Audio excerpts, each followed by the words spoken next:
Di tengah kabut pagi yang masih pekat menyelimuti Yerusalem, sebuah gelombang protes yang belum pernah terjadi sebelumnya mulai terbentuk. Jalanan yang biasanya ramai dengan hiruk-pikuk pejalan kaki dan kendaraan, kini dipenuhi oleh lautan manusia. Bukan sekadar massa yang marah, tetapi ribuan warga Yahudi, dari berbagai lapisan masyarakat dan latar belakang ideologi, yang bersatu dalam satu suara, ketidakpuasan mendalam terhadap kepemimpinan Perdana Menteri Benyamin Netanyahu.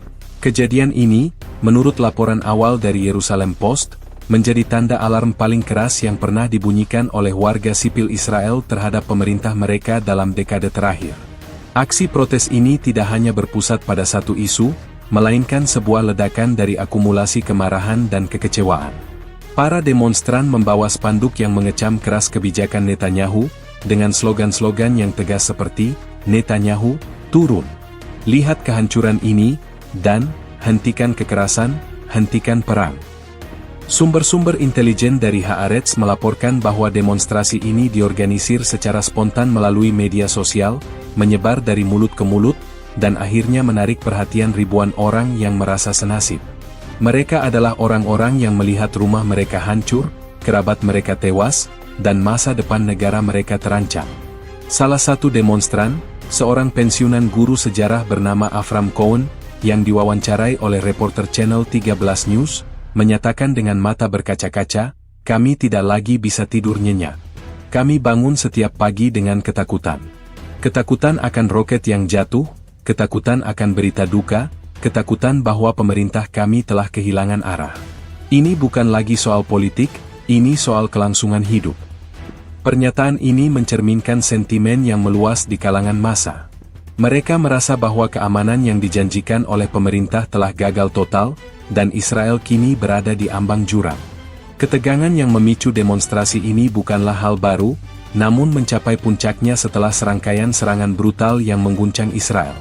Laporan eksklusif dari Ynet News menyebutkan bahwa serangan yang dilancarkan oleh Iran, Qatar, Lebanon, dan Yaman telah menyebabkan kerusakan yang tak terhitung nilainya pada infrastruktur vital dan menelan korban jiwa dari warga sipil. Serangan-serangan ini, yang datang dari berbagai arah secara bersamaan, menunjukkan kerentanan sistem pertahanan Israel yang selama ini dianggap paling canggih di dunia.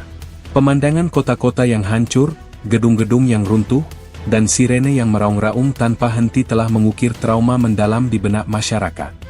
Sebagian besar demonstran merasa bahwa serangan-serangan ini adalah akibat langsung dari kebijakan agresif dan provokatif yang dijalankan oleh pemerintahan Netanyahu. Mereka berpendapat bahwa diplomasi dan dialog telah diabaikan demi jalan kekerasan, dan kini mereka harus membayar harga yang sangat mahal. Situasi ini semakin diperparah dengan kritik keras dari demonstran terkait kebijakan Netanyahu di jalur Gaza. Ribuan spanduk diangkat tinggi-tinggi dengan tuntutan, "Stop hancurkan Gaza." Tuntutan ini menunjukkan bahwa kemarahan publik tidak hanya berfokus pada kerugian yang mereka alami sendiri, tetapi juga pada penderitaan yang ditimpakan pada warga Palestina. Menurut analisis dari The Times of Israel, ada pergeseran narasi di kalangan masyarakat Israel, di mana semakin banyak orang yang menyadari bahwa kekerasan di satu sisi akan memicu kekerasan di sisi lain. Seorang mahasiswa dari Universitas Tel Aviv, yang menolak disebut namanya karena alasan keamanan, mengatakan kepada Israel Hayom, "Kami tidak bisa terus-menerus hidup dalam siklus kebencian ini. Kami tidak bisa membangun keamanan di atas puing-puing dan darah. Kedamaian sejati hanya bisa dicapai melalui keadilan, dan apa yang terjadi di Gaza jauh dari kata adil." Pernyataan ini menyuarakan keprihatinan banyak pihak yang merasa bahwa perang berkepanjangan hanya akan membawa kehancuran bagi semua pihak. Protes yang berlangsung di Yerusalem ini adalah sebuah indikasi bahwa Israel sedang berada di titik balik. Ini adalah momen ketika rakyat Yahudi, yang telah lama menanggung beban konflik, akhirnya menyuarakan frustrasi mereka secara terbuka. Latar belakang yang kompleks ini, dari serangan eksternal yang menghancurkan, ketidakpuasan terhadap kepemimpinan, hingga kesadaran baru tentang penderitaan di Gaza, membentuk sebuah kuali kemarahan yang kini mendidih dan meledak di jalanan. Gerakan ini bukan sekadar demonstrasi biasa, ini adalah sebuah seruan untuk perubahan, sebuah permintaan agar pemerintah mereka tidak lagi memimpin dengan cara yang merusak, dan sebuah pengakuan bahwa perdamaian sejati tidak dapat dibangun di atas permusuhan. Peristiwa ini, sebagaimana digambarkan oleh para jurnalis dari berbagai media Israel, akan menjadi babak baru yang menentukan bagi masa depan negara tersebut.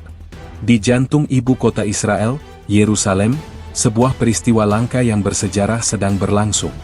Ribuan warga Yahudi, dari berbagai spektrum sosial dan politik, tumpah ruah di jalanan utama.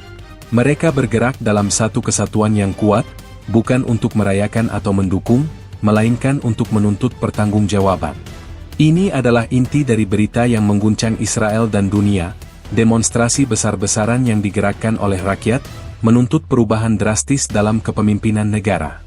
Menurut laporan mendalam dari The Jerusalem Report, demonstrasi ini adalah yang terbesar yang pernah terjadi di Israel yang secara langsung menargetkan kebijakan perang dan kepemimpinan Benyamin Netanyahu pasca konflik. Para demonstran, yang terdiri dari mahasiswa, veteran perang, pengusaha, hingga ibu rumah tangga, berbaris sambil meneriakkan yel-yel, Netanyahu harus pergi, dan akhiri kehancuran ini. Mereka bukan hanya menyuarakan kekecewaan, tetapi juga menunjukkan bahwa kesabaran mereka sudah habis. Sebuah sumber dari Walla News mengkonfirmasi bahwa protes ini berpusat di depan gedung Knesset, Parlemen Israel, dan kediaman resmi Perdana Menteri. Pihak keamanan, termasuk kepolisian Israel dan unit khusus, dikerahkan dalam jumlah besar untuk mengendalikan massa. Namun, menurut saksi mata di lokasi, suasana relatif damai meskipun tensi sangat tinggi. Para demonstran membawa spanduk dengan tulisan-tulisan yang tajam. Salah satu spanduk berukuran besar menampilkan foto-foto kehancuran di Israel dan Gaza secara berdampingan, dengan tulisan, "Kehancuran di mana-mana, tanggung jawab ada di tanganmu." Tuntutan utama mereka jelas, pengunduran diri Perdana Menteri Benyamin Netanyahu. Mereka menuduh Netanyahu telah gagal total dalam melindungi warga negara dan telah membawa Israel ke jurang krisis multidimensi. Fokus berita ini adalah pada dinamika yang terjadi di lapangan. Reporter The Times of Israel, Shimon Levy, melaporkan bahwa banyak demonstran yang sebelumnya adalah pendukung setia Netanyahu. Ini bukan lagi soal politik sayap kanan atau kiri, ujar seorang demonstran bernama Rachel Golan, seorang ibu dari 3 anak, yang diwawancarai oleh Levy. Ini soal melihat anak-anak kami tumbuh dalam ketakutan. Kami mendukung pemerintah kami dalam keadaan normal, tetapi ini tidak lagi normal. Kami butuh pemimpin yang bisa membawa kami ke arah perdamaian, bukan kehancuran. Komentar ini menyoroti pergeseran pandangan yang signifikan di kalangan masyarakat. Mereka melihat bahwa kebijakan yang selama ini diyakini akan membawa keamanan justru berakhir dengan kehancuran yang lebih besar.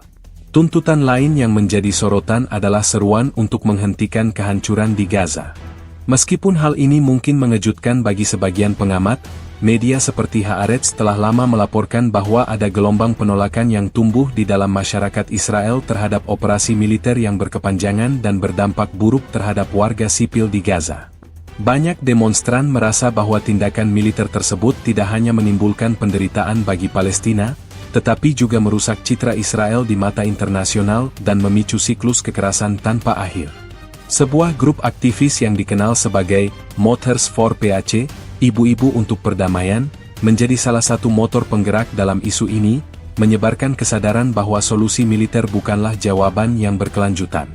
Dalam sebuah pernyataan yang dikutip oleh Haaretz News, perwakilan kelompok tersebut mengatakan, "Kami adalah para ibu yang peduli, baik untuk anak-anak kami maupun anak-anak di Gaza. Kami tidak ingin masa depan mereka dipenuhi oleh trauma dan kebencian. Hentikan pembantaian, hentikan kehancuran." Berita ini juga mencakup analisis dari para ahli politik. Dr. Eitan Cohen, seorang profesor ilmu politik dari Universitas Ibrani Yerusalem, dalam sebuah wawancara dengan I24 News, menyebut demonstrasi ini sebagai titik balik. Ia berpendapat, ini bukan hanya protes terhadap Netanyahu, tetapi sebuah protes terhadap status quo. Masyarakat Israel kini menyadari bahwa pendekatan keamanan yang agresif telah gagal. Mereka melihat bahwa aliansi-aliansi regional yang rentan dan serangan-serangan balasan yang brutal adalah konsekuensi langsung dari kebijakan tersebut.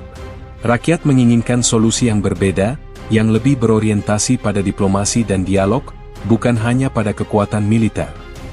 Analisis ini didukung oleh laporan dari The Guardian, edisi internasional, yang menyebutkan bahwa protes ini mencerminkan keretakan yang mendalam di dalam masyarakat Israel, antara mereka yang masih percaya pada kekuatan militer dan mereka yang menginginkan pendekatan yang lebih humanis dan damai. Protes ini bukan hanya tentang politik domestik, ini juga tentang kekhawatiran yang mendalam terhadap keamanan nasional yang dirasakan oleh warga. Setelah serangkaian serangan brutal yang diklaim dilancarkan oleh Iran, Qatar, Lebanon, dan Yaman, rasa aman yang selama ini menjadi fondasi identitas Israel telah terkikis. Foto-foto dan video yang beredar di media sosial, termasuk di platform Telegram yang banyak digunakan oleh warga Israel, menunjukkan pemandangan kehancuran yang mengerikan.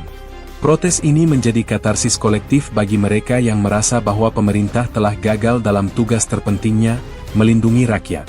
Mereka menuntut agar Netanyahu mundur karena dianggap telah mengorbankan keamanan dan stabilitas negara demi ambisi politik pribadi. Secara keseluruhan, inti dan fokus dari berita ini adalah sebuah gerakan rakyat yang masif dan penuh makna. Gerakan ini tidak hanya menuntut pengunduran diri seorang pemimpin, tetapi juga menuntut perubahan fundamental dalam arah dan kebijakan negara. Dari laporan-laporan yang dikumpulkan dari berbagai sumber berita terpercaya seperti The Jerusalem Report, Walla News, The Times of Israel, Haaretz, dan Ynet News, terlihat jelas bahwa rakyat Israel, baik dari sayap kanan maupun kiri, telah bersatu dalam satu tujuan, mengakhiri siklus kekerasan dan membangun masa depan yang lebih aman dan damai. Di bawah langit Yerusalem yang mendung, ribuan orang berkumpul, mengukir sejarah dengan kehadiran mereka. Pagi itu, kota suci ini menjadi saksi bisu dari luapan emosi dan ketidakpuasan yang sudah lama terpendam. Lokasi utama yang menjadi pusat demonstrasi adalah lapangan Paris, yang secara strategis berada tepat di depan kediaman resmi Perdana Menteri Israel, Benyamin Netanyahu. Namun, gelombang protes tidak berhenti di situ. Massa yang tak terbendung juga membanjiri jalan-jalan utama di sekitarnya, termasuk Jalan King George dan Jalan Hillel, hingga meluas ke area di depan gedung Knesset, Parlemen Israel. Menurut laporan dari koresponden Haaretz di lapangan, Shira Klein, ini bukan hanya demonstrasi, ini adalah pengepungan simbolis. Rakyat telah datang ke pintu rumah Perdana Menteri dan parlemen mereka, menuntut jawaban. Estimasi jumlah demonstran menjadi sorotan utama. Meskipun angka pasti sulit ditentukan, berbagai sumber media kredibel telah mengeluarkan perkiraan mereka. Menurut analisis dari Yediot Ahronot, salah satu surat kabar terbesar di Israel, jumlah demonstran diperkirakan mencapai lebih dari 50.000 orang pada puncaknya. Angka ini didasarkan pada rekaman drone, foto udara, dan perhitungan kepadatan massa per meter persegi di area lapangan Paris dan sekitarnya. Sementara itu, pihak kepolisian Israel, dalam pernyataan resminya yang dikutip oleh The Times of Israel, mengklaim bahwa jumlah demonstran hanya sekitar 30.000 orang. Namun, banyak pihak, termasuk penyelenggara protes yang diwawancarai oleh Channel 12 News, menolak angka tersebut dan menuduh polisi sengaja mengecilkan jumlah untuk mengurangi dampak psikologis dari demonstrasi. Kami telah mengumpulkan data dari relawan kami di lapangan, dan kami yakin jumlah kami melebihi 70.000 orang. Ini adalah lautan manusia, kata seorang juru bicara dari kelompok Gerakan untuk Demokrasi Israel. Kehadiran massa dalam jumlah yang begitu besar di satu lokasi memiliki makna yang mendalam. Ini menunjukkan betapa seriusnya krisis kepercayaan antara rakyat dan pemerintah. Lokasi lapangan Paris dipilih bukan tanpa alasan. Area ini telah lama menjadi tempat protes simbolis, namun kali ini, skalanya berbeda.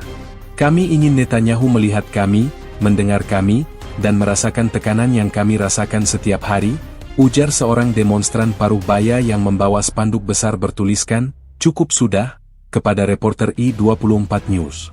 Tuntutan agar Netanyahu turun dan melihat kehancuran di Israel setelah serangan brutal dari Iran, Qatar, Lebanon, dan Yaman menjadi motivasi utama banyak orang untuk datang. Mereka merasa bahwa pemimpin mereka terlalu jauh dari realitas pahit yang dihadapi rakyatnya. Selain itu, laporan dari Israel Hayom menyebutkan bahwa pergerakan massa yang terkoordinasi dan masif ini juga terjadi di kota-kota lain, meskipun dalam skala yang lebih kecil. Demonstrasi solidaritas dilaporkan terjadi di Tel Aviv, Haifa, dan Beersheba. Di Tel Aviv, ribuan orang berkumpul di lapangan Rabin, membawa pesan yang sama dengan rekan-rekan mereka di Yerusalem. Kami berdiri bersama Yerusalem. Krisis ini adalah krisis nasional, bukan hanya krisis Yerusalem, kata seorang mahasiswa dari Universitas Tel Aviv. Fakta ini menegaskan bahwa ketidakpuasan terhadap pemerintah Netanyahu telah meluas ke seluruh negeri dan tidak terbatas pada satu wilayah geografis atau demografi. Keunikan dari demonstrasi ini adalah keragaman demografisnya. Berbeda dengan protes-protes sebelumnya yang seringkali didominasi oleh kelompok politik tertentu, demonstrasi kali ini menampilkan wajah-wajah dari seluruh spektrum masyarakat Israel. Ada para reservis militer yang mengenakan seragam, para ultra-ortodoks yang biasanya menghindari protes politik, para petani dari kibbutz, hingga para profesional dari sektor teknologi. Salah satu video viral di TikTok menunjukkan seorang pria berusia 80-an tahun yang menggunakan tongkat, berjuang untuk berjalan di tengah kerumunan, hanya untuk menyuarakan ketidakpuasannya. Saya telah melihat banyak Perdana Menteri datang dan pergi, tapi belum pernah saya merasakan keputusasaan sebesar ini, katanya dalam video tersebut. Polisi berusaha keras untuk menjaga ketertiban, membentuk barikade dan memisahkan kelompok-kelompok yang mungkin memiliki pandangan berbeda. Namun, menurut laporan dari Ma'arif, tidak ada insiden kekerasan yang signifikan, menunjukkan bahwa massa lebih fokus pada pesan yang ingin mereka sampaikan daripada konfrontasi fisik. Fokus mereka adalah pada tuntutan utama, Netanyahu harus turun dan mengakui kegagalannya. Jumlah demonstran yang besar ini, terlepas dari perbedaan angkanya, menjadi bukti nyata bahwa kepercayaan publik terhadap kepemimpinan Netanyahu berada pada titik terendah. Secara keseluruhan, lokasi dan jumlah demonstran dalam bab 3 ini menjadi kunci untuk memahami skala dan makna dari protes tersebut. Lokasi di depan kediaman Perdana Menteri dan Parlemen adalah pernyataan simbolis yang kuat, sementara jumlah massa yang masif, yang diperkirakan puluhan ribu orang, menunjukkan bahwa ini adalah sebuah gerakan rakyat yang meluas dan mendalam. Berbagai sumber berita Israel, dari Haaretz hingga Yediot Ahronot, sepakat bahwa ini adalah salah satu demonstrasi paling signifikan dalam sejarah Israel modern. Di tengah lautan spanduk dan poster yang bergelombang, tuntutan utama para demonstran di Yerusalem mengkristal menjadi sebuah pesan yang tajam dan tak terbantahkan. Tidak hanya satu, melainkan serangkaian tuntutan yang saling terkait, mencerminkan kekecewaan mendalam yang dirasakan oleh berbagai lapisan masyarakat Israel. Tuntutan paling mencolok, yang menjadi inti dari seluruh demonstrasi, adalah permintaan agar Benyamin Netanyahu turun jabatan. Reporter Ynet News, Elisha Ben David, dalam laporannya dari lapangan, mencatat bahwa hampir setiap poster dan yel-yel yang diteriakkan oleh massa mengandung pesan ini. Netanyahu, mundur, dan cukup sudah, adalah slogan-slogan yang paling sering terdengar, menunjukkan betapa besar hasrat publik untuk melihat pergantian kepemimpinan. Alasan di balik tuntutan ini sangat jelas. Para demonstran menuduh Netanyahu telah gagal total dalam tugas utamanya untuk melindungi warga negara Israel. Laporan dari Israel Hayom menyebutkan bahwa banyak demonstran merasa bahwa kebijakan Perdana Menteri yang dianggap terlalu agresif dan provokatif telah memperburuk situasi keamanan, bukan memperbaikinya. Serangan brutal dari Iran, Qatar, Lebanon, dan Yaman yang telah menghancurkan banyak infrastruktur dan menelan korban jiwa dianggap sebagai bukti nyata dari kegagalan ini. Kami tidak lagi merasa aman di rumah kami sendiri. Kebijakan pemerintah telah membuat kami menjadi target, bukan membuat kami lebih kuat, ungkap seorang demonstran paruh baya yang memperkenalkan dirinya sebagai Shlomo, mantan tentara cadangan, kepada reporter Channel 13 News.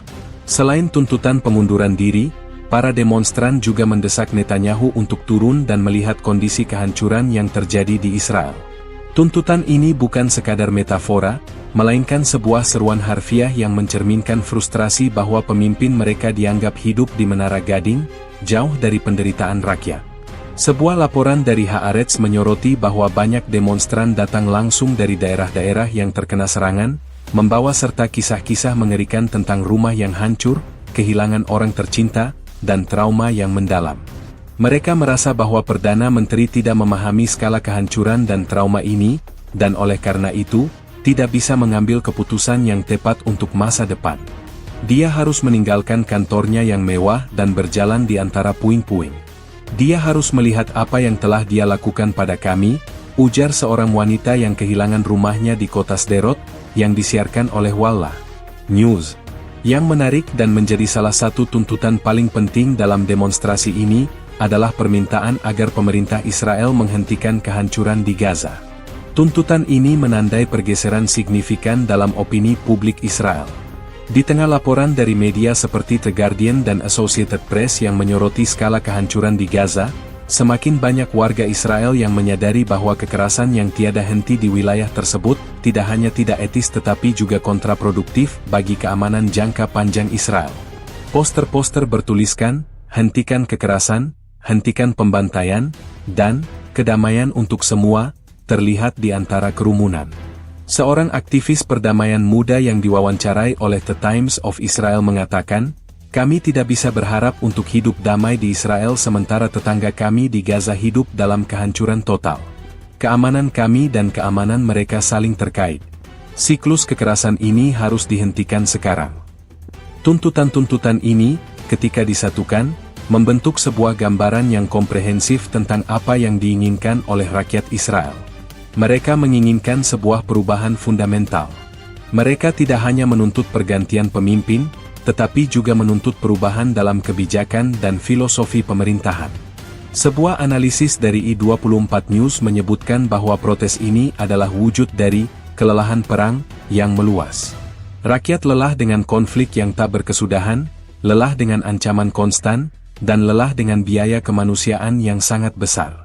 Mereka menuntut sebuah jalan baru, sebuah jalan yang menuju perdamaian sejati, bukan hanya jeda sementara dalam konflik. Secara ringkas, tuntutan utama para demonstran, yang disiarkan dan dilaporkan oleh berbagai sumber berita, adalah pengunduran diri Benyamin Netanyahu, sebagai bentuk pertanggungjawaban atas kegagalan pemerintah dalam menjaga keamanan dan stabilitas negara. Kunjungan Netanyahu ke lokasi kehancuran, sebuah permintaan simbolis agar Perdana Menteri menyadari penderitaan rakyatnya. Penghentian operasi militer di Gaza, tuntutan etis dan strategis untuk mengakhiri kekerasan dan mencari solusi diplomatik yang berkelanjutan. Tuntutan-tuntutan ini, yang diteriakkan oleh ribuan orang di jalanan Yerusalem, adalah cerminan dari sebuah bangsa yang berada di persimpangan jalan, sebuah bangsa yang harus memilih antara melanjutkan jalur konflik atau mengambil langkah berani menuju perdamaian. Di balik tuntutan keras agar Perdana Menteri Benyamin Netanyahu mundur, terdapat segudang kritik mendalam yang menjadi bahan bakar utama bagi ribuan demonstran di Yerusalem.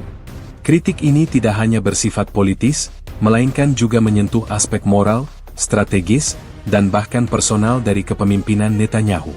Menurut analisis dari kolumnis senior The Jerusalem Post, David Horowitz, protes ini adalah manifestasi dari kekalahan kepercayaan yang masif terhadap Perdana Menteri yang telah lama menjabat. Kritikan utama yang mengalir deras dari kerumunan adalah tuduhan bahwa Netanyahu telah mengorbankan keamanan nasional demi kelangsungan karir politiknya. Para demonstran, dalam wawancara dengan reporter Channel 13 News, berkali-kali menyebut bahwa kepentingan pribadi lebih diutamakan daripada kepentingan negara. Salah satu kritik paling menonjol yang dilontarkan adalah kegagalan strategis dalam menghadapi ancaman regional.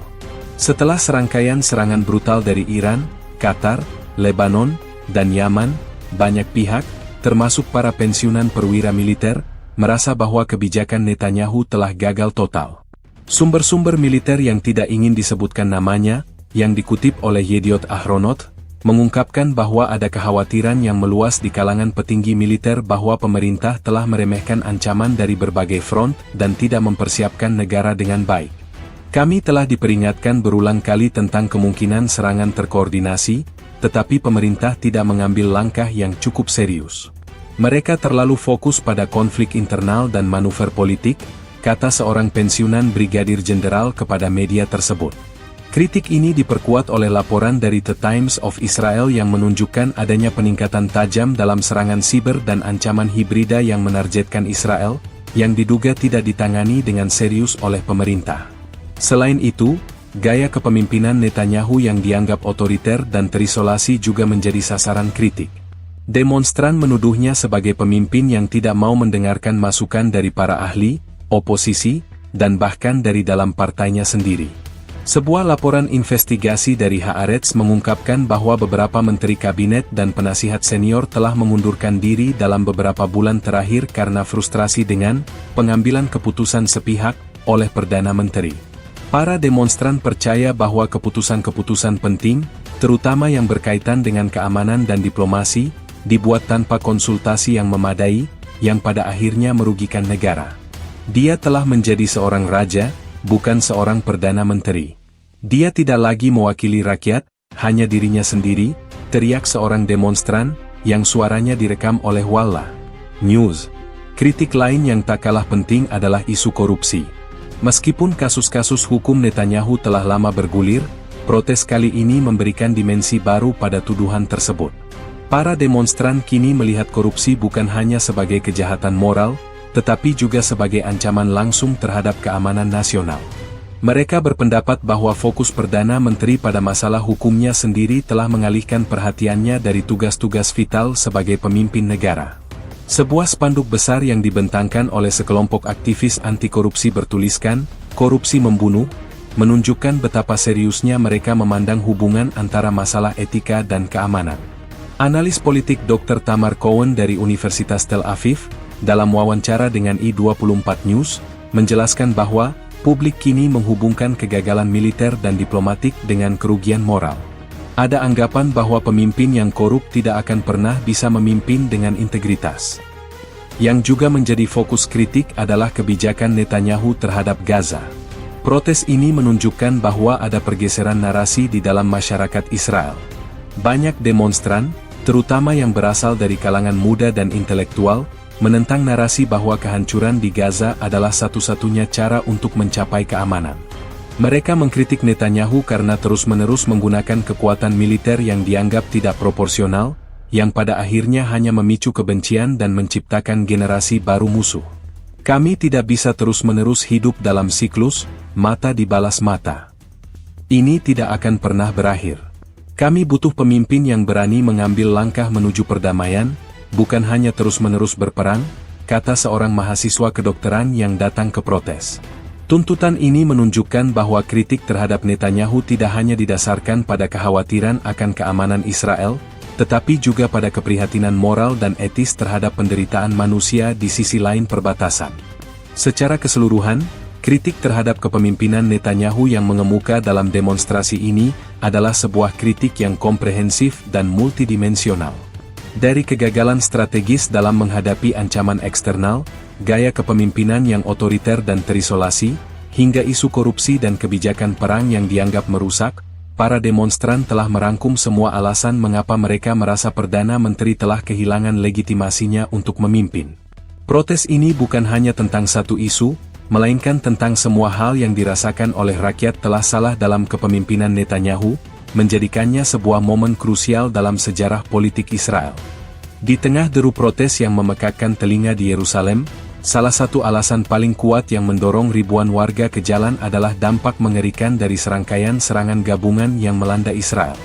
Peristiwa ini bukan hanya sekadar konflik sporadis, melainkan sebuah serangan terkoordinasi yang datang dari berbagai front, yang secara fundamental telah mengubah persepsi rakyat Israel terhadap keamanan nasional mereka. Menurut laporan mendalam dari The Jerusalem Post, serangan yang dilakukan oleh Iran, Qatar, Lebanon, dan Yaman telah menyebabkan kehancuran yang tak terhitung nilainya, baik dari segi infrastruktur maupun nyawa manusia. Serangan ini menjadi katalisator bagi kemarahan publik yang memuncak. Pemandangan kota-kota yang hancur, gedung-gedung yang runtuh, dan sirene ambulans yang meraung-raung tanpa henti kini menjadi pemandangan yang tak terhindarkan. Laporan dari Ynet Now secara rinci menguraikan skala kehancuran yang terjadi. Serangan rudal dan drone yang diluncurkan dari Iran telah menargetkan fasilitas militer dan infrastruktur vital di pusat Israel, menyebabkan kerusakan parah pada beberapa pangkalan udara dan pusat komando. Sementara itu, serangan dari Lebanon, yang sebagian besar dilakukan oleh Hizbullah, menghancurkan permukiman di perbatasan utara, memaksa ribuan warga mengungsi dan meninggalkan rumah mereka. Kami tidak punya apa-apa lagi. Rumah kami hancur, dan kami tidak tahu kapan kami bisa kembali, ujar seorang warga dari Kiryat Shmona, yang diwawancarai oleh reporter Channel 13 News. Di bagian selatan, serangan dari Yaman, yang diklaim dilakukan oleh kelompok Houthi, menargetkan kota-kota pelabuhan seperti Eilat, mengganggu jalur perdagangan dan menimbulkan kerugian ekonomi yang besar. Laporan dari Walla News menyebutkan bahwa pelabuhan Eilat terpaksa ditutup sementara, menyebabkan kerugian jutaan shekel per hari. Dampak ekonomi dari serangan ini juga menjadi fokus utama berita. Menurut analisis dari Globes, sebuah surat kabar bisnis terkemuka di Israel, kehancuran infrastruktur dan gangguan pada rantai pasokan telah memukul keras ekonomi negara. Sektor pariwisata, yang merupakan salah satu tulang punggung ekonomi, mengalami pukulan telak. Hotel-hotel kosong, penerbangan dibatalkan, dan situs-situs bersejarah sepi dari pengunjung. Kerugian diperkirakan mencapai miliaran dolar. Ini adalah pukulan ganda, kata seorang ekonom yang diwawancarai oleh Haaretz. Bukan hanya kerusakan fisik, tetapi juga kerugian finansial jangka panjang. Investor asing menarik diri, dan pasar saham goyah. Kepercayaan terhadap ekonomi Israel berada pada titik terendah. Namun, yang paling memilukan adalah dampak kemanusiaan. Serangan-serangan ini telah menelan korban jiwa dari warga sipil tak berdosa. Laporan dari The Times of Israel menyebutkan bahwa puluhan warga sipil, termasuk wanita dan anak-anak, tewas akibat serangan rudal yang tidak pandang bulu. Kisah-kisah pilu tentang keluarga yang kehilangan segalanya menjadi berita utama. Para demonstran membawa foto-foto korban di tengah kerumunan, mengingatkan publik tentang harga yang harus dibayar. Seorang pemuda yang membawa foto saudaranya yang tewas dalam serangan di Tel Aviv berkata, dia hanya pergi ke toko untuk membeli roti. Dia tidak ada hubungannya dengan politik. Dia adalah korban dari kegagalan ini. Peristiwa ini juga menguak kerentanan yang selama ini dianggap mustahil. Sistem pertahanan rudal Israel, Iron Dome, yang selama ini dianggap tak terkalahkan, menunjukkan celah-celah yang signifikan. Meskipun berhasil mencegat sebagian besar proyektil, beberapa di antaranya berhasil lolos, menimbulkan pertanyaan serius tentang kesiapan dan efektivitas sistem tersebut. Para ahli militer yang diwawancarai oleh I24 News menyebutkan bahwa serangan yang terkoordinasi dan datang dari berbagai arah sekaligus adalah taktik baru yang belum pernah dihadapi oleh Israel sebelumnya. Ini bukan lagi soal satu musuh, tetapi aliansi musuh yang terkoordinasi. Iron Dome tidak dirancang untuk menghadapi serangan multifrontal yang masif seperti ini, kata seorang analis pertahanan. Dampak dari serangan gabungan ini menjadi argumen terkuat bagi para demonstran untuk menuntut pengunduran diri Netanyahu. Mereka berpendapat bahwa kepemimpinan yang ada telah gagal melihat ancaman yang berkembang dan tidak mengambil langkah-langkah yang diperlukan untuk melindungi negara.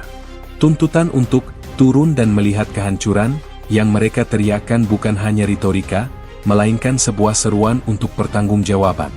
Kehancuran fisik dan trauma psikologis yang dialami rakyat adalah bukti nyata dari kegagalan ini, dan mereka merasa bahwa satu-satunya jalan ke depan adalah dengan mengganti kepemimpinan yang bertanggung jawab atas kehancuran ini. Serangan ini, lebih dari segalanya, adalah pukulan telak terhadap fondasi keamanan Israel, dan rakyat telah meresponsnya dengan cara yang paling kuat, protes masif dan menuntut perubahan. Di tengah puing-puing kehancuran dan gema sirene, respons emosional dan psikologis dari masyarakat Israel terhadap serangan gabungan menjadi pemicu langsung dari gelombang protes yang melanda Yerusalem. Perasaan trauma, kemarahan, dan pengkhianatan menyebar seperti api, menyatukan ribuan orang dalam satu tujuan, menuntut pertanggungjawaban.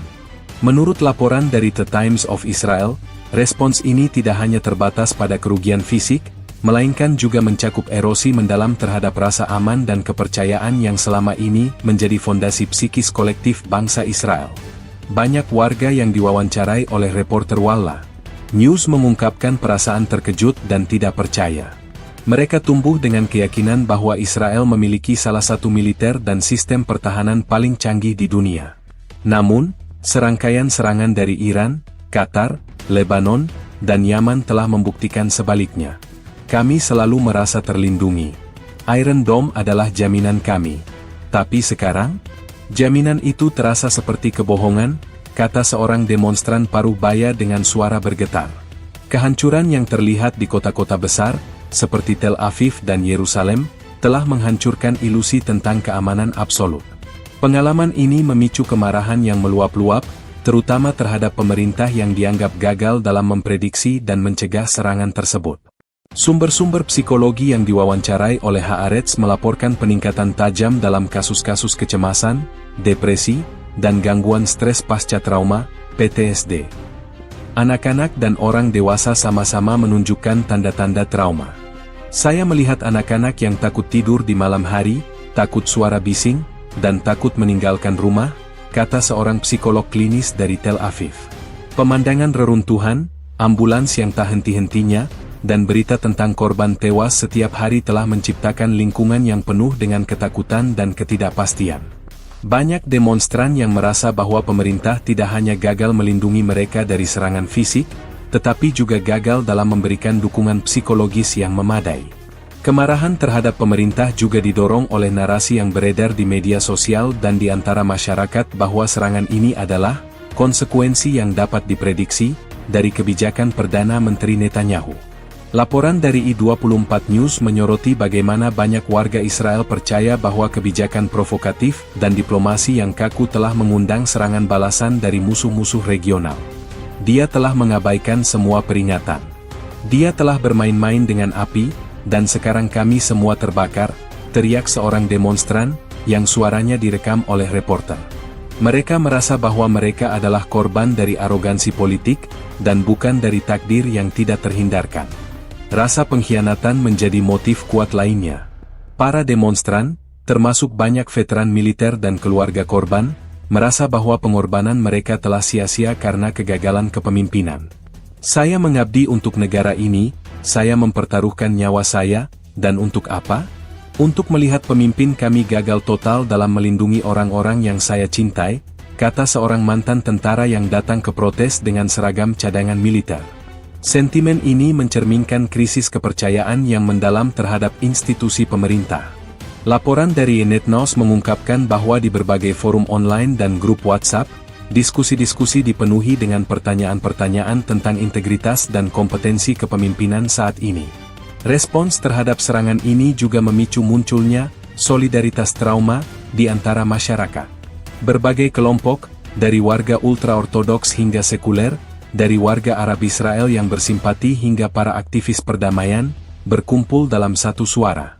Mereka semua merasakan penderitaan dan ketakutan yang sama, dan ini menjadi alasan mengapa demonstrasi ini begitu masif dan beragam. Seorang pemimpin komunitas di Yerusalem, yang diwawancarai oleh Ma'arif, mengatakan bahwa ketakutan dan penderitaan tidak membedakan ideologi. Ini adalah pengalaman manusiawi yang menyatukan kita.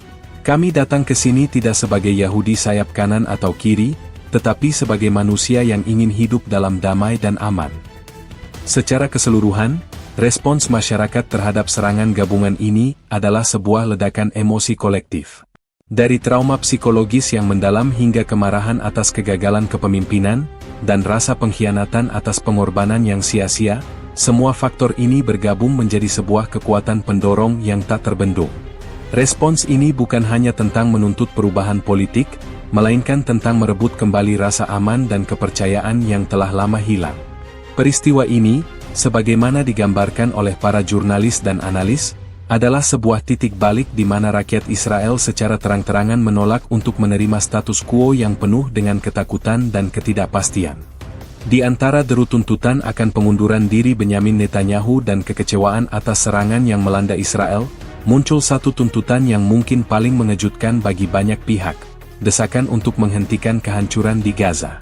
Tuntutan ini bukan hanya sekadar slogan, melainkan sebuah refleksi dari pergeseran narasi yang signifikan di dalam masyarakat Israel. Laporan eksklusif dari Haaretz menyoroti bagaimana banyak demonstran melihat korelasi langsung antara kekerasan di Gaza dan serangan yang mereka alami. Mereka berargumen bahwa siklus kekerasan yang tak berkesudahan tidak akan pernah membawa perdamaian sejati, melainkan hanya akan memicu kebencian dan serangan balasan yang lebih brutal di masa depan. Spanduk-spanduk dengan tulisan, "Stop hancurkan Gaza," terlihat jelas di tengah kerumunan yang luas di Yerusalem. Tuntutan ini, yang disuarakan oleh berbagai kelompok, dari aktivis perdamaian hingga warga sipil yang lelah dengan perang, menunjukkan bahwa empati dan kesadaran akan penderitaan di pihak lain telah tumbuh. Seorang demonstran muda, yang juga seorang mahasiswa aktivis, mengatakan kepada reporter The Times of Israel, "Kami tidak bisa terus-menerus hidup dalam ilusi bahwa keamanan kami bisa dibangun di atas penderitaan tetangga kami. Apa yang terjadi di Gaza adalah bencana kemanusiaan, dan itu pada akhirnya akan kembali menghantui kita." Pernyataan ini mencerminkan pandangan bahwa kehancuran di Gaza tidak hanya masalah moral, tetapi juga masalah strategis yang merugikan Israel sendiri. Menurut analisis dari Dr. Orna Levi, seorang sosiolog dari Universitas Ibrani Yerusalem, yang diwawancarai oleh I24 News, fenomena ini adalah hasil dari akses yang lebih besar terhadap informasi dan perspektif yang berbeda. Sebelumnya, narasi dominan adalah, "Kami melawan teror." Tapi sekarang, dengan adanya media sosial dan laporan independen, banyak orang Israel yang melihat gambar dan video dari Gaza, melihat anak-anak, wanita, dan keluarga yang menderita. Hal ini menciptakan disonansi kognitif yang kuat, jelasnya. Mereka mulai mempertanyakan apakah biaya kemanusiaan yang sangat besar itu sebanding dengan hasil yang dicapai. Desakan untuk menghentikan serangan di Gaza adalah manifestasi dari perlawanan terhadap narasi pemerintah yang menganggap kekerasan sebagai satu-satunya solusi. Beberapa demonstran yang diwawancarai oleh Haaret News secara terang-terangan menghubungkan serangan yang mereka alami dengan kehancuran di Gaza. "Mereka menembaki kami karena kami menembaki mereka," kata seorang pria yang kehilangan rumahnya di Tel Aviv. "Ini adalah lingkaran setan. Kami harus mengakhirinya sekarang, bukan dengan lebih banyak kekerasan, tetapi dengan perdamaian." Tuntutan ini juga didukung oleh banyak keluarga tentara cadangan yang telah berpartisipasi dalam operasi militer. Mereka merasa bahwa pengorbanan anak-anak mereka tidak seharusnya berakhir dengan lebih banyak kematian dan kehancuran. "Anak saya tidak berjuang untuk kehancuran. Dia berjuang untuk kedamaian," kata seorang ibu, suaranya dipenuhi oleh emosi. Laporan dari Walla News juga menyoroti peran kelompok-kelompok perdamaian dan hak asasi manusia dalam memobilisasi tuntutan ini. Organisasi-organisasi ini, yang telah lama menjadi suara minoritas, kini menemukan momentum baru di tengah kekecewaan publik. Mereka berhasil meyakinkan banyak orang bahwa keamanan Israel hanya dapat dicapai melalui diplomasi, keadilan, dan pengakuan hak-hak asasi manusia bagi semua pihak. Pesan mereka kini bergema di seluruh negeri, didukung oleh ribuan orang yang lelah dengan perang. Tuntutan untuk menghentikan kehancuran di Gaza juga merupakan bentuk kritik tidak langsung terhadap kepemimpinan Netanyahu. Para demonstran menuduh Perdana Menteri menggunakan konflik sebagai alat untuk mengalihkan perhatian dari masalah domestik dan kasus hukumnya. Sebuah poster yang viral di Telegram menggambarkan Netanyahu dengan tangan berlumuran darah, dengan tulisan, "Dia menciptakan perang untuk tetap berkuasa." Kritik ini menunjukkan bahwa publik tidak lagi mudah dibohongi oleh retorika perang, dan mereka menuntut solusi yang lebih jujur dan manusiawi. Secara keseluruhan, desakan untuk menghentikan kehancuran di Gaza adalah sebuah elemen krusial dalam protes ini. Hal ini menunjukkan bahwa masyarakat Israel tidak lagi monolitik dalam pandangan mereka terhadap konflik. Banyak dari mereka kini menyadari bahwa perdamaian dan keamanan sejati hanya dapat dicapai melalui keadilan dan empati. Tuntutan ini, yang lahir dari penderitaan dan refleksi, adalah sebuah tanda harapan bahwa perubahan yang mendalam dan berkelanjutan mungkin saja terjadi di masa depan. Gelombang demonstrasi besar-besaran di Yerusalem, yang menuntut pengunduran diri Perdana Menteri Benyamin Netanyahu, tidak bisa diabaikan begitu saja oleh pihak pemerintah Israel. Reaksi awal dari kabinet dan juru bicara resmi menjadi fokus utama berita, memberikan gambaran tentang bagaimana pemerintahan berkuasa menanggapi krisis kepercayaan yang mendalam ini. Menurut laporan dari The Jerusalem Post, respons pertama datang dari kantor Perdana Menteri, yang mengeluarkan pernyataan singkat dan terkesan dingin, menyebut demonstrasi tersebut sebagai aksi politik yang tidak bertanggung jawab, yang hanya akan menguntungkan musuh-musuh Israel. Pernyataan ini, yang dirilis melalui juru bicara resmi, memicu kemarahan lebih lanjut di kalangan demonstran dan publik. Laporan dari Yediot Ahronot mengutip beberapa menteri senior dalam kabinet Netanyahu yang secara anonim mengungkapkan kekhawatiran mereka. Ada perbedaan pendapat yang signifikan di dalam kabinet.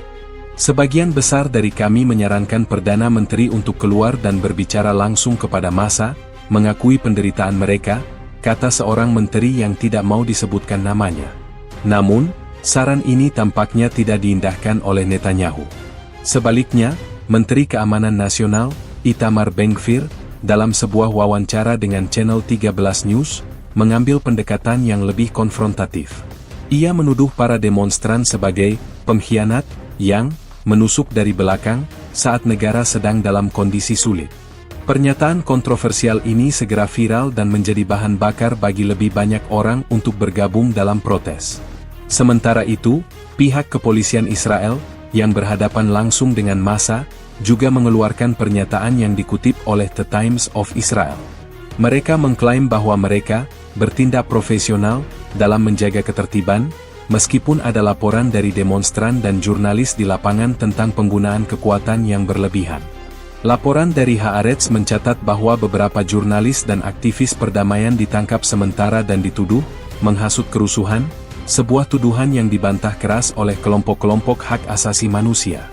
Reaksi pemerintah yang terkesan defensif dan agresif ini, alih-alih meredakan situasi, justru memperburuknya. Hal ini semakin memperkuat pandangan publik bahwa pemerintah tidak mau mendengarkan rakyatnya. Pernyataan resmi dari Perdana Menteri Netanyahu sendiri baru muncul beberapa jam setelah demonstrasi dimulai. Dalam sebuah pidato yang disiarkan langsung melalui televisi nasional, yang diliput secara luas oleh I24 News, Netanyahu menolak semua tuduhan. Ia mengklaim bahwa ia telah melakukan yang terbaik untuk melindungi Israel dan bahwa serangan yang terjadi adalah takdir yang tidak terhindarkan dari musuh-musuh yang telah lama bersumpah untuk menghancurkan negara Yahudi. Netanyahu juga menegaskan bahwa ia tidak akan mundur. Mundur sekarang adalah hal yang paling tidak bertanggung jawab yang bisa saya lakukan. Saya tidak akan meninggalkan kapal saat badai sedang mengamuk, katanya dengan nada yang penuh tantangan. Pidato ini, menurut analisis dari Walla News, adalah upaya untuk mengkonsolidasikan basis pendukungnya dan mengalihkan perhatian dari kegagalan strategis yang menjadi inti dari protes. Reaksi pemerintah yang berpusat pada penolakan dan pengalihan isu ini, alih-alih merespon tuntutan rakyat, menunjukkan betapa dalamnya krisis politik yang terjadi. Mereka gagal mengakui penderitaan rakyat mereka sendiri dan memilih untuk menyalahkan pihak lain, baik itu demonstran maupun musuh eksternal. Laporan dari Ma'arif mengutip seorang analis politik senior yang berpendapat bahwa pemerintah telah kehilangan kontak dengan realitas. Mereka tidak melihat bahwa ini bukan hanya protes politik, tetapi sebuah ledakan dari penderitaan yang nyata. Beberapa anggota Knesset dari partai oposisi, seperti Benny Gantz dan Yair Lapid, yang dikutip oleh berbagai media, menggunakan kesempatan ini untuk mengkritik habis-habisan respons pemerintah. Mereka menyerukan pengunduran diri segera dari Netanyahu dan pembentukan pemerintahan persatuan nasional yang dapat mengembalikan kepercayaan publik. Reaksi pemerintah hari ini adalah bukti lebih lanjut bahwa mereka tidak layak untuk memimpin. Mereka menganggap penderitaan rakyat sebagai taktik politik, dan itu memalukan, kata Yair Lapid dalam konferensi pers yang disiarkan langsung. Secara keseluruhan, reaksi awal pemerintah Israel terhadap demonstrasi ini adalah campuran antara penolakan, tuduhan balik, dan upaya untuk mengalihkan isu. Alih-alih merespons tuntutan untuk perubahan, mereka memilih untuk mempertahankan status quo dan mengkriminalisasi para demonstran. Hal ini, menurut semua indikasi, hanya akan memperdalam jurang pemisah antara pemerintah dan rakyatnya, dan bisa memicu lebih banyak protes di masa depan. Di balik lautan manusia yang membanjiri jalanan Yerusalem, terdapat beberapa individu dan kelompok yang memainkan peran krusial sebagai motor penggerak demonstrasi.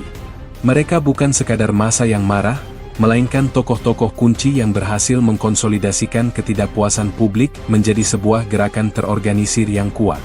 Profil mereka, yang diungkapkan melalui berbagai laporan media, memberikan pemahaman mendalam tentang siapa yang berada di balik aksi protes bersejarah ini. Menurut laporan dari The Jerusalem Post, para tokoh ini berasal dari latar belakang yang beragam, mulai dari mantan pejabat militer, akademisi terkemuka, hingga aktivis perdamaian yang telah lama berjuang. Salah satu tokoh sentral yang menjadi sorotan adalah Letnan Kolonel, Purnawirawan Doron Ben-Zvi. Seorang veteran militer yang dikenal dengan rekam jejaknya yang bersih dan tanpa celah, Ben-Zvi tiba-tiba muncul di panggung politik sebagai salah satu suara paling keras yang menuntut pengunduran diri Netanyahu. Dalam sebuah wawancara eksklusif dengan Ynet News, Ben-Zvi menyatakan, "Saya telah mendedikasikan hidup saya untuk keamanan negara ini. Apa yang saya lihat sekarang adalah pemimpin yang mengabaikan semua peringatan dan mengorbankan keamanan kita demi ambisi pribadi. Saya tidak bisa diam. Saya tidak berjuang untuk kehancuran." Kehadiran dan kredibilitasnya sebagai seorang veteran memberikan bobot moral yang signifikan pada tuntutan demonstran. Ia menjadi simbol bagi banyak orang Israel yang merasa dikhianati oleh kepemimpinan militer dan politik. Selain itu, seorang akademisi terkemuka, Profesor Ilana Cohen dari Universitas Ibrani Yerusalem, juga menjadi salah satu wajah utama dari protes ini. Cohen, seorang ahli dalam studi perdamaian dan resolusi konflik, menggunakan platformnya untuk mengkritik kebijakan pemerintah dari sudut pandang akademik dan etis. Dalam pidato yang diunggah ke YouTube dan viral, yang kemudian dikutip oleh Haaretz, ia berargumen bahwa kebijakan kekerasan yang tiada henti adalah bentuk bunuh diri nasional yang perlahan. "Kami tidak bisa terus-menerus mengukur kekuatan kami dari kehancuran yang kami timbulkan pada orang lain," katanya.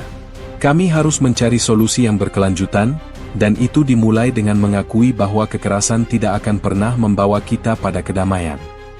Kata-katanya yang tajam dan analitis berhasil menarik dukungan dari kalangan intelektual dan mahasiswa.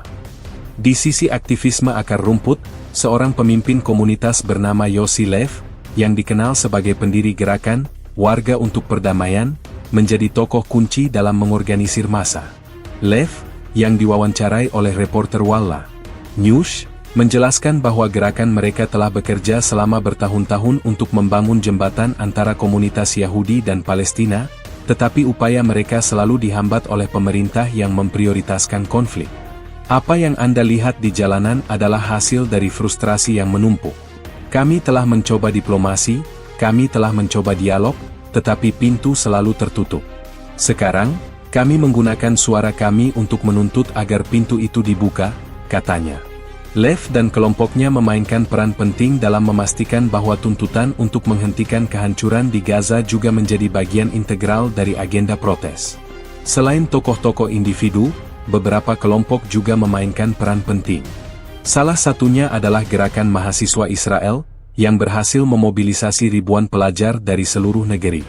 Mereka menggunakan media sosial seperti TikTok dan Instagram untuk menyebarkan informasi tentang protes dan menggalang dukungan. Reporter The Times of Israel melaporkan bahwa tagar seperti "Netanyahu mundur" dan "Israel berduka" menjadi tren teratas di media sosial Israel. Kelompok ini membawa energi dan semangat muda ke dalam demonstrasi, menunjukkan bahwa generasi mendatang juga tidak puas dengan status quo. Laporan dari Ma'arif juga menyoroti peran keluarga korban serangan dan keluarga tentara cadangan. Meskipun bukan tokoh kunci dalam arti kepemimpinan, kehadiran mereka memberikan kekuatan emosional yang luar biasa pada demonstrasi. Mereka membawa foto-foto orang-orang tercinta yang hilang, dan kisah-kisah mereka menjadi pengingat yang kuat tentang harga yang harus dibayar. Seorang ibu yang kehilangan putranya dalam serangan rudal di Tel Aviv berkata kepada reporter, "Kami datang ke sini bukan untuk politik, tetapi untuk mengenang mereka yang tewas. Kami tidak ingin kematian mereka sia-sia." Secara keseluruhan, profil tokoh-tokoh kunci dalam demonstrasi ini menunjukkan bahwa ini adalah sebuah gerakan yang luas dan multifaset. Mereka berasal dari berbagai latar belakang, tetapi bersatu dalam satu tujuan, menuntut perubahan fundamental dalam kepemimpinan dan kebijakan Israel. Kehadiran mereka memberikan legitimasi, kekuatan moral, dan energi yang dibutuhkan untuk mempertahankan momentum protes. Ini adalah bukti nyata bahwa ketidakpuasan terhadap kepemimpinan Netanyahu telah meresap ke dalam setiap lapisan masyarakat Israel, dan tokoh-tokoh ini hanyalah representasi dari suara kolektif yang menuntut keadilan dan perdamaian. Di tengah kerumunan yang padat, riuh suara tuntutan dan slogan menggema. Namun, yang jauh lebih kuat dari teriakan kolektif adalah kisah-kisah pribadi yang dibagikan oleh ribuan demonstran dari berbagai lapisan masyarakat. Kisah-kisah ini, yang terekam oleh para jurnalis, memberikan gambaran nyata tentang penderitaan dan kekecewaan yang telah menyatukan mereka. Menurut laporan dari Haaretz, demonstrasi ini adalah cerminan dari suara Israel yang paling otentik, sebuah melodi yang terdiri dari keputusasaan, kemarahan, dan harapan dari berbagai kalangan. Seorang demonstran bernama Avi Cohen, seorang pengusaha kecil dari Tel Aviv, berdiri di antara kerumunan dengan mata merah. "Bisnis saya hancur," katanya kepada reporter Yediot Ahronot. Serangan-serangan itu, ketidakpastian ekonomi, dan kebijakan pemerintah yang tidak menentu telah membuat saya kehilangan segalanya. Saya telah bekerja keras seumur hidup, dan sekarang saya tidak tahu bagaimana saya akan menghidupi keluarga saya. Saya di sini bukan untuk politik, saya di sini untuk masa depan anak-anak saya. Kami butuh pemimpin yang bisa membangun, bukan menghancurkan. Kisah Avi mencerminkan frustrasi ekonomi yang meluas, di mana banyak pengusaha dan pekerja merasa bahwa mereka adalah korban dari kegagalan pemerintah dalam mengelola krisis. Di sisi lain, seorang pelajar dari Universitas Tel Aviv, Maya Levi, yang datang bersama teman-temannya, berbicara tentang kekhawatiran generasi muda. "Kami tumbuh dengan narasi bahwa Israel adalah negara yang kuat dan aman. Tetapi sekarang kami melihat bahwa narasi itu adalah ilusi," katanya kepada reporter The Times of Israel. "Setiap hari kami hidup dalam ketakutan. Kami melihat berita tentang kehancuran di Israel, dan kami juga melihat penderitaan di Gaza. Kami merasa terjebak dalam siklus kekerasan yang tidak ada habisnya. Kami di sini untuk menuntut perdamaian yang berkelanjutan, bukan hanya jeda sementara." Suara Maya mewakili suara generasi muda yang kritis dan menginginkan pendekatan yang lebih etis dan humanis terhadap konflik. Kehadiran warga ultra-ortodoks dalam demonstrasi ini juga menjadi berita besar. Kelompok ini, yang biasanya menjauh dari protes politik sekuler, kini terlihat di antara kerumunan. Seorang rabi muda yang mengenakan jas hitam dan topi tradisional, yang menolak disebut namanya, mengatakan kepada reporter Walla News bahwa ia datang karena hidup manusia adalah yang paling suci. "Kami melihat kehancuran di Yerusalem dan di seluruh negeri, dan kami melihat kehancuran di Gaza. Taurat kami mengajarkan kami tentang nilai kehidupan. Kami tidak bisa diam saja ketika kehancuran merajalela di sekitar kami," katanya. Kehadiran mereka menunjukkan bahwa bahkan di dalam komunitas yang paling konservatif, ada kekhawatiran yang mendalam tentang arah yang diambil oleh negara.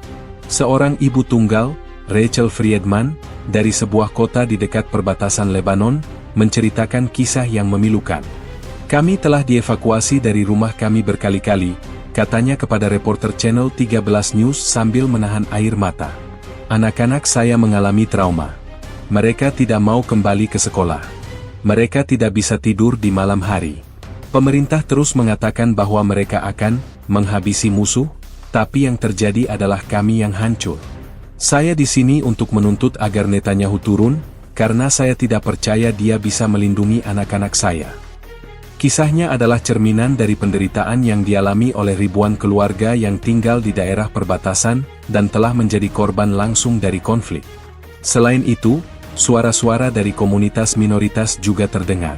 Seorang warga Arab Israel dari Nazaret, yang datang untuk menunjukkan solidaritas, berkata kepada reporter I24 News, "Penderitaan tidak mengenal batas. Kami adalah warga negara Israel, dan kami juga merasakan ketakutan dan penderitaan ini. Kami percaya bahwa keamanan yang sejati hanya bisa datang dari keadilan dan perdamaian untuk semua orang, baik Yahudi maupun Arab, baik di Israel maupun di Gaza." Kehadirannya memberikan dimensi baru pada demonstrasi, menunjukkan bahwa ada kesamaan pandangan di antara komunitas yang seringkali dipisahkan oleh politik. Laporan dari Ma'arif menyimpulkan bahwa keanekaragaman suara yang ada dalam demonstrasi ini adalah bukti bahwa krisis kepercayaan terhadap kepemimpinan Netanyahu adalah fenomena yang meluas dan mendalam. Ini bukan lagi protes yang didorong oleh satu kelompok, melainkan oleh suara kolektif dari masyarakat yang lelah, frustrasi, dan khawatir tentang masa depan mereka. Suara-suara ini adalah inti dari berita, karena mereka menceritakan kisah yang tidak bisa diungkapkan oleh statistik atau laporan politik. Mereka adalah bukti nyata dari harga yang harus dibayar oleh rakyat biasa di tengah-tengah gejolak politik dan konflik yang tiada henti. Gelombang demonstrasi yang mengguncang Yerusalem bukan hanya sekadar luapan emosi sesaat, melainkan sebuah peristiwa yang berpotensi memiliki dampak politik dan sosial yang sangat besar dan berjangka panjang bagi Israel. Analisis dari para ahli dan laporan dari berbagai media terkemuka menunjukkan bahwa protes ini bisa menjadi titik balik yang mengubah lanskap politik dan sosial negara secara fundamental. Menurut laporan dari The Jerusalem Post, dampak politik yang paling mungkin adalah krisis kepemimpinan yang lebih dalam bagi Perdana Menteri Benyamin Netanyahu. Dukungan yang telah lama dinikmatinya dari basis pemilihnya kini menunjukkan tanda-tanda keretakan yang serius, dan protes ini bisa menjadi pukulan telak bagi legitimasinya. Analis politik dari Haaretz, Dr. Gideon Levy, berpendapat bahwa demonstrasi ini adalah momen ketika politik jalanan mengambil alih politik parlemen. Ia menjelaskan bahwa jika Netanyahu menolak untuk menanggapi tuntutan demonstran, tekanan untuk mengadakan pemilu dini akan meningkat tajam. Koalisi yang rapuh yang ia pimpin sekarang akan sulit dipertahankan di tengah kemarahan publik yang meluas, kata Levy.